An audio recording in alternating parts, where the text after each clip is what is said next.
ಈ ರೈತರುಗಳು ಪರದಾಡ ಪರಿಸ್ಥಿತಿ ಬಂದಿದೆ ಅಂತ ಈಗಾಗಲೇ ಸರ್ಕಾರ ವಿಶೇಷವಾಗಿ ಕೃಷಿ ಇಲಾಖೆ ಸೂಚನೆಯನ್ನು ಕೊಟ್ಟಿದೆ. ಎಲ್ಲೆಲ್ಲಿ ಕಾಳಸಂತೆನಲ್ಲಿ ಗೊಬ್ಬರ ಮಾರ್ತಾರೆ, ಹೆಚ್ಚು ಹಣ ತಗೊಳ್ಳೋದಕ್ಕೆ ಪ್ರಯತ್ನ ಮಾಡ್ತಾರೆ, ಅವ್ರ ಮೇಲೆಲ್ಲ ಕೇಸ್ಗಳು ಮಾಡಿ ಅಂತ ಹೇಳಿ ಕೂಡ ಹೇಳಿದ್ದಾರೆ. ಅದು ಒಂದು ಭಾಗ. ಇನ್ನೊಂದು ಭಾಗ, ಈ ಬಾರಿ ಸ್ವಲ್ಪ ಚೆನ್ನಾಗಿ ಮುಂಗಾರು ಚೆನ್ನಾಗಾಗಿ ಮಳೆ ಮೊದಲೇ ಬಂದಿರೋದ್ರಿಂದ ಹೆಚ್ಚು ಕೃಷಿಯಲ್ಲಿ ಸ್ವಲ್ಪ ಚಟುವಟಿಕೆ ಜಾಸ್ತಿ ಆಗಿದೆ. ಹಾಗಾಗಿ ರಿಕ್ವೈರ್ಮೆಂಟು ಜಾಸ್ತಿ ಆಗಿರುತ್ತೆ.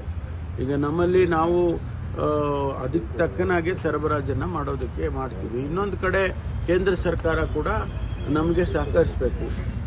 ನಮಗೆ ಕೊಡಬೇಕಾದಂಥದ್ದಷ್ಟನ್ನು ಕೂಡ ಅವರು ಕೊಡಬೇಕು, ಸಮಯಕ್ಕೆ ಸರಿಯಾಗಿ ಕೊಡಬೇಕು.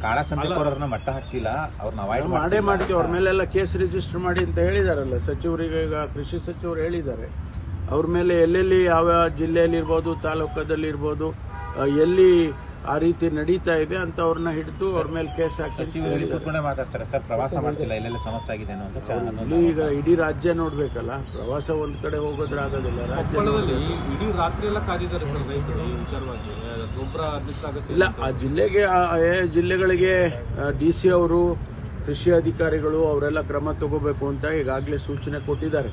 ಆ ಪ್ರಕಾರ ನಡೀತಾ ಇದೆ. ಒಂದೆರಡು ದಿನ ಗೊಂದಲ ಇರುತ್ತೆ, ಅದು ಆದ್ಮೇಲೆ ಸರಿ ಹೋಗುತ್ತೆ.